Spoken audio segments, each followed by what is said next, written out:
कोलकाता के RG Kar medical college और hospital में एक यंग फीमेल डॉक्टर की हत्या ने पूरे देश को हिला कर रख दिया है।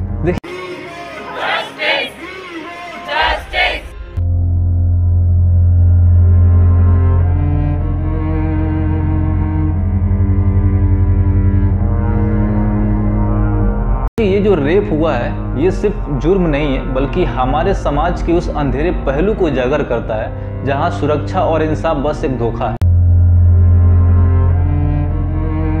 विक्टिम, जो एक ब्राइट और ambitious post graduate trainee doctor थी, उसकी डेड बॉडी सेमिनार हॉल में मिली और वहां ना कोई कैमरा था और ना ही कोई सिक्योरिटी। इसका मतलब ये है कि ये सब कुछ प्री प्लान्ड था। ये डॉक्टर जो पिछले 36 घंटे से अपनी ड्यूटी निभा रही थी, वो अपने वर्क प्लेस में ही सुरक्षित नहीं थी। जब वो थोड़ी देर के लिए आराम करने के लिए हॉल में गई, वहीं पर उसके साथ ये कांड हो गया।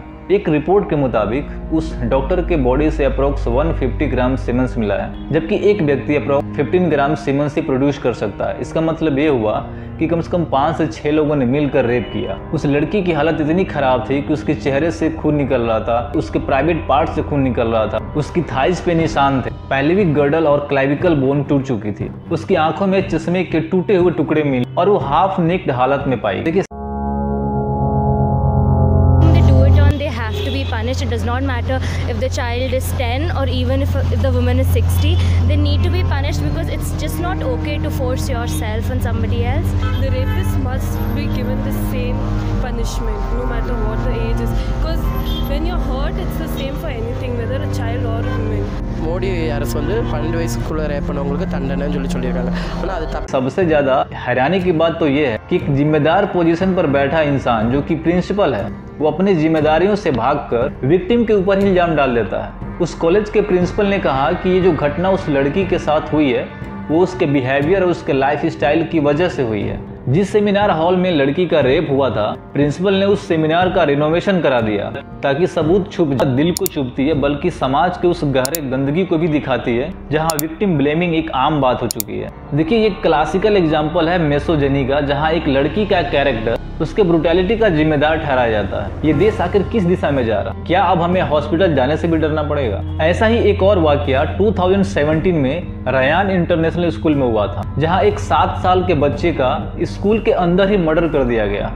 उसके बाद स्कूल एडमिनिस्ट्रेशन ने अपनी गलतियों को छुपाने के लिए विक्टिम के पेरेंट पर उंगली उठाई और ये कहने की कोशिश की कि ये जो घटना हुआ है वो उनके अपने बच्चे के बिहेवियर के कारण हुआ।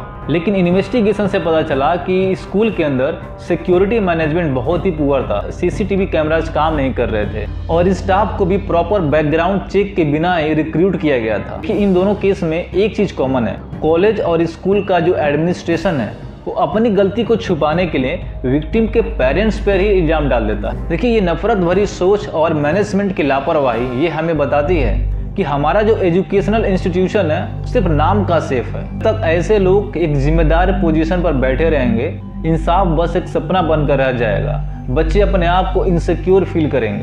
देखिए, प्रिंसिपल का स्टेटमेंट ये साफ दिखाता है कि किस तरह से वहाँ पर अकाउंटेबिलिटी और सेंसिटिविटी की कमी है। देखिए, सबसे बड़ी बात तो ये है कि जो शख्स इस जुर्म में पकड़ा गया है वो खुलेआम बोल रहा है कि hang me if you want. अब उसने जो ये बात बोली है वो सिर्फ उसकी हिम्मत को नहीं दिखाता है, वो ये भी दिखाता है कि हमारा कानून का स्टेटस क्या है। उसके अंदर बिल्कुल भी डर नहीं है, क्योंकि उसको पता है कि हमारा कानून बहुत धीमा है, सजा मिलते मिलते 10 साल लग जाएगा। क्योंकि उसको पता है कि निर्भया के केस में रेपिस्ट को सजा मिलने में 8 साल लग गए थे, तो मेरे केस में भी कुछ ऐसा ही होगा और तब तक वो अपने आप को बचाने के लिए सब कुछ कर सकता है, चाहे दूसरे लोगों को इन्वॉल्व करना हो या फिर एविडेंस मिटाना हो, उसके लिए उसके पास बहुत सारा टाइम मिल जाएगा। लेकिन बात सिर्फ इतनी नहीं है, ये जो क्राइम हुआ है ये सिर्फ एक इंसान का काम नहीं हो सकता। ऐसे जुर्म में अक्सर और भी लोग शामिल होते हैं, कोई अंदर से मदद करता है, कोई बाहर से मदद करता है। कई बार ऐसा भी होता है कि सिस्टम के अंदर ही कुछ लोग ऐसे होते हैं जो जानकर या अनजाने में गुनहगारों का साथ देते हैं। जैसे 2017 में उन्नाव रेप केस में हुआ था, जहां विक्टिम का रेप एक एमएलए ने किया था। उसने अपनी पूरी पावर लगा दी थी उस केस को दबाने के लिए, लेकिन जब विक्टिम ने आवाज उठाई तो उसके और उसके परिवार के ऊपर हमला भी करवाया गया।